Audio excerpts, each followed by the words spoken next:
Everybody in the city of Flint to come to the McCree Theater before the last performance and enjoy the show. It's so energetic.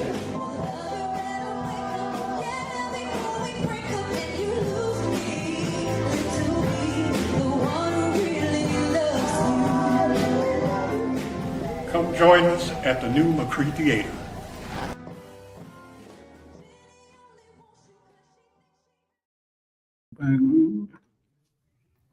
All right, good evening, and thank you all for tuning in to Real Talk with Karen Weaver and Urban News Station. I'm Karen Weaver, I'm your host, and I'm excited about this evening's conversation. We've been waiting for this conversation. I'm here with Mark Morial, who is the president and CEO of the National Urban League, which we know is one of the largest civil rights organizations in the country.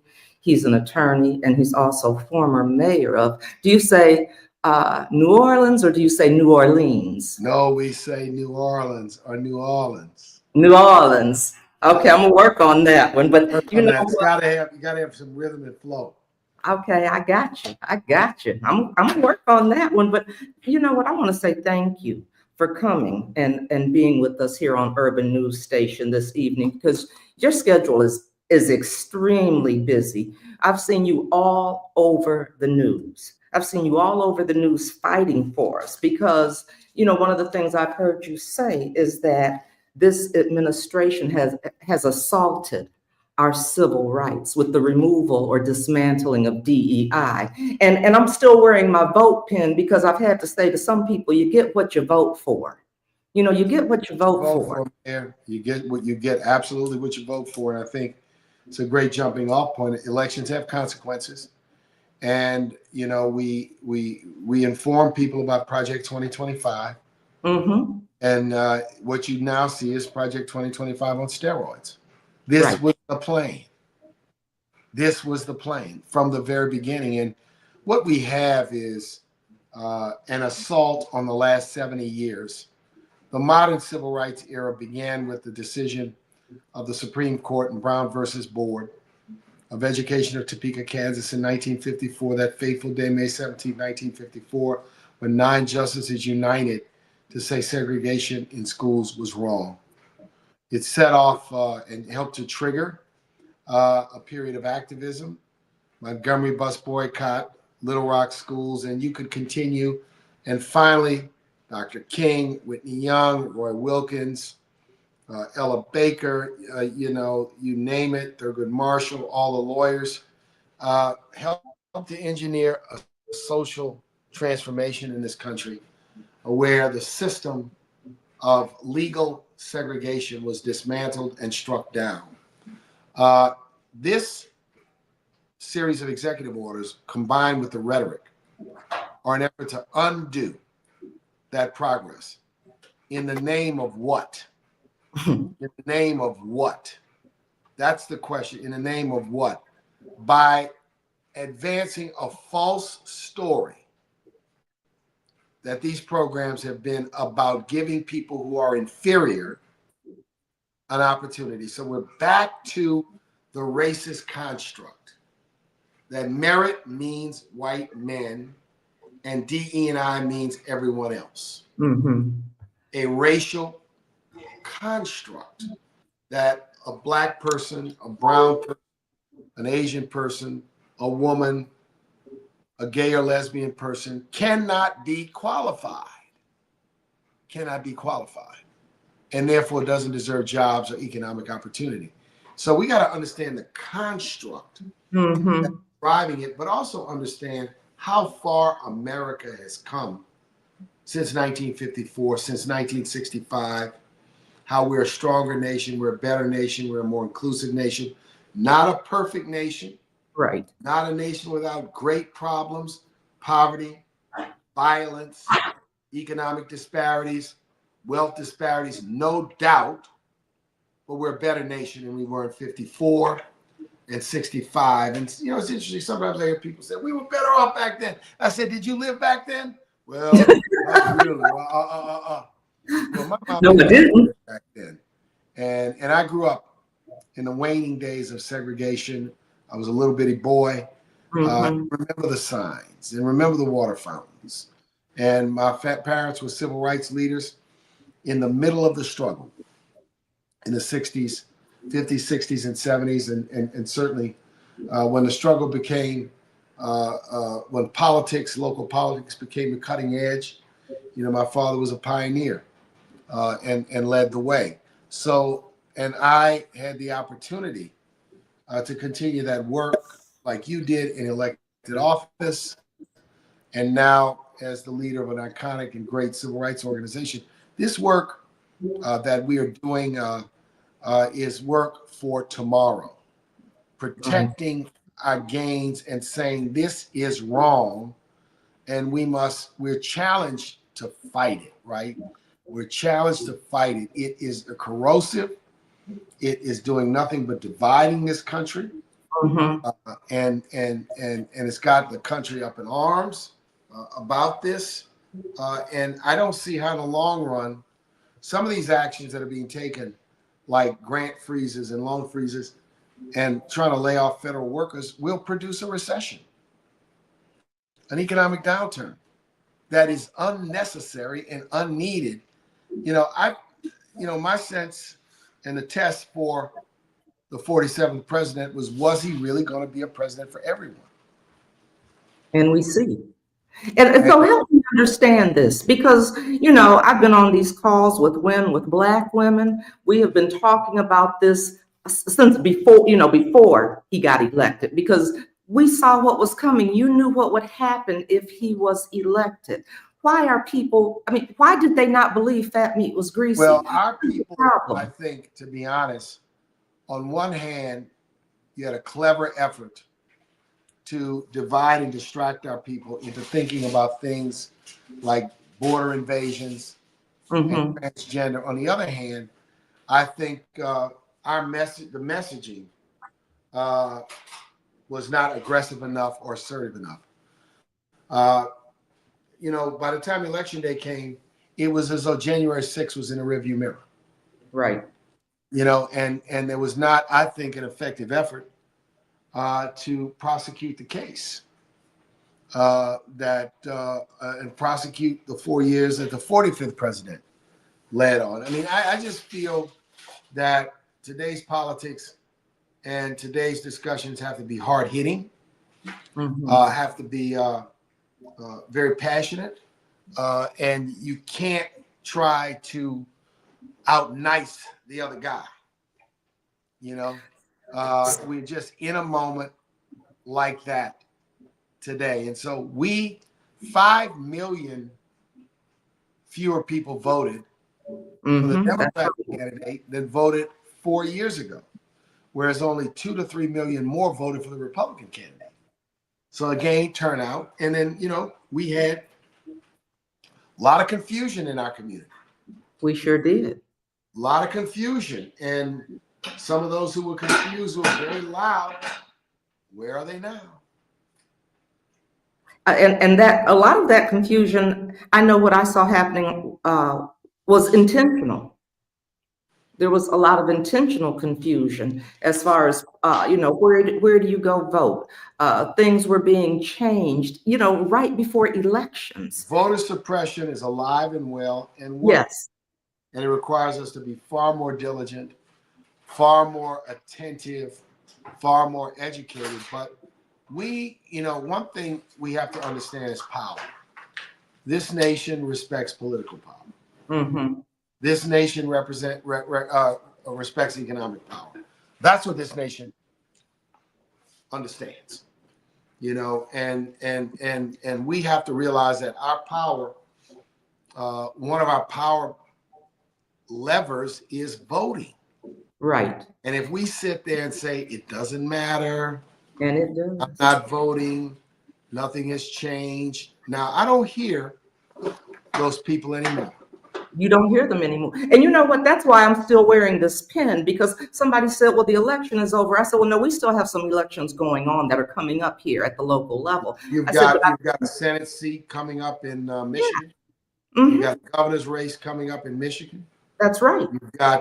You've got every member of Congress is up in about 18 months. That's right. Roughly 18. And it's a conversation we need to continue having. Sometimes we wait until it's too late when we start talking with people. We start talking at election time, and we need to be talking about this all of the time. So here we are. What can we do? What can we do? So I think now that people need to use their voice to speak out against. Elected officials at the local level need to use their voice. Elected officials at the local level need to demand that their federal officials stand up. I think we have to make sure that the people we vote for who say they're in our corner are aligned and active and not ducking and dodging. Mm-hmm. Right? We have to hold them accountable. They have to realize, that they are required, to speak out. There is already a number of lawsuits being filed against these executive orders and executive actions. There will be more. Judges have blocked the birthright citizenship attempted clumsy repeal, blocked federal grants freeze, and more things are going to get blocked. But people have to speak out about the wrongness. You see, here's the issue. Number of things that the 47th president is trying to do, and this is a former mayor. You can make statements of policy. Some things you can change by executive order, executive action. But a lot of these things he's trying to do require changes to the Constitution or changes to the statutes. Mm-hmm. So he's trying to run a good old end around the Congress, a razoo move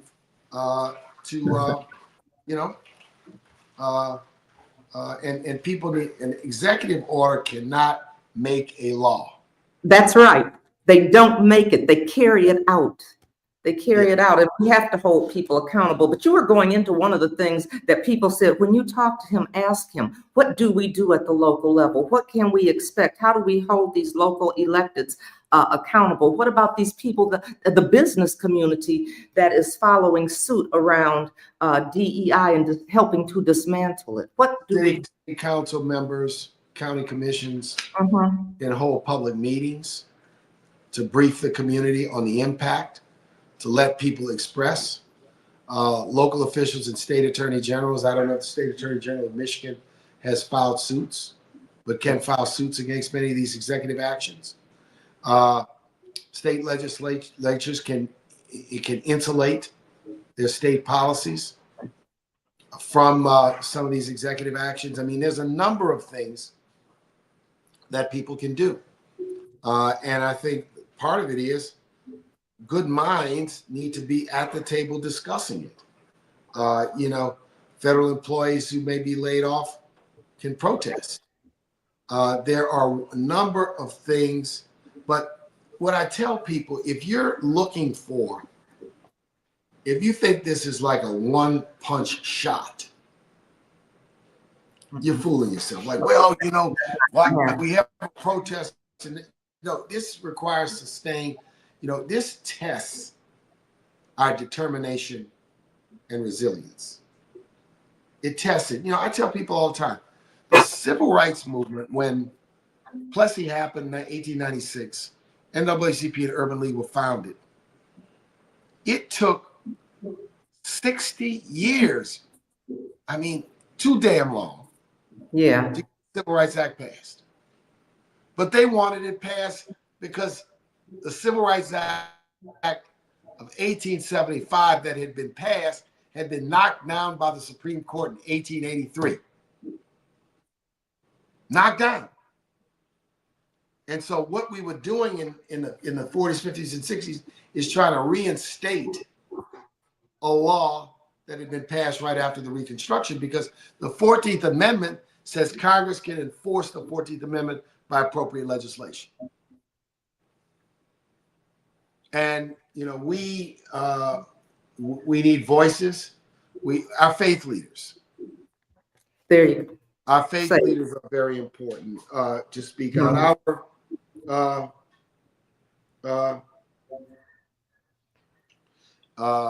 waiting to hear something. Local electeds, and then cities and counties do business with private businesses. Yes. Go there. Hold them accountable. We're their customer. And our money talks. You have to use your power. We're beyond an age of just nice, happy talk. That's over. We're in an age of passion and intelligence, using the power we have. Our partners, whether they're in business or labor or in faith, all have to be part of this effort. And why do you speak out? Because one thing the proponents of these divisive policies have done is scream loudly on cable TV and on the internet.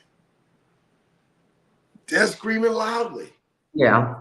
And we're saying, well, does it really count? Let's not fall into a sense of powerlessness. Where we literally, oh man, don't have any fight. No, our voice, you said it, our voice is our power. I know we only have a few minutes left, but I remember when I was in office and, we had Snyder, an emergency manager, and people said, what can you do differently? I said, they cannot take my voice. Our voice is our power, and I'm going to use it every chance I get. And so I'm glad that you're telling us the same thing. Don't let them take our power. Don't let them take our voice. And we have to speak up and speak out. And we can put our money where our mouth is as well. Our money, our time, our effort, our energy. We have organizations like the Urban League, like the NAACP. We have different Black-led organizations that we have to make sure they have the resources to be able to stay in this fight. And you said it, we can't get weary in well-doing, because this is a marathon and not a sprint. And so we need to be ready for this fight. I'll add one other thing. Go ahead. We are also working in partnership with other communities. Okay. Our Demand Diversity Roundtable at the National Press Club included Latino leaders, Asian leaders. We had leaders from the Jewish and the Arab communities. We had LGBTQ leaders. We were in concert, working together with each other, because this fight is that important and that big. It's going to require some coalition building. We know what we have to do in our community, but we also have to build beyond that. And that's, really, it's a call to action. This is a call to action. Look, I appreciate the time we've spent today. I look forward to speaking to you again. Yes. Congratulations on, your continued voice. And I'll tell people, follow us on social media at Mark Morial, at Nat Urban League. Okay. Follow us and be a part of this continuing conversation. sign up for our weekly newsletter called Remarks at nul.org, at our website, to be a part of this continuing conversation. We will do more. We're going to do more. Our affiliates in Michigan and throughout the Midwest and throughout the nation are also engaged in this effort. We're going to keep this fight going. We're going to keep the fight going, and I'm glad to be in the fight with you, and we're glad that you're in the fight with us. You know, we're in this together. So, you know, I appreciate your time, and we will be back in touch, and thank you. Thank you. God bless you. Appreciate your listening audience and your viewing audience. Appreciate them as well. Thank you. Okay. See you All right, soon. mate.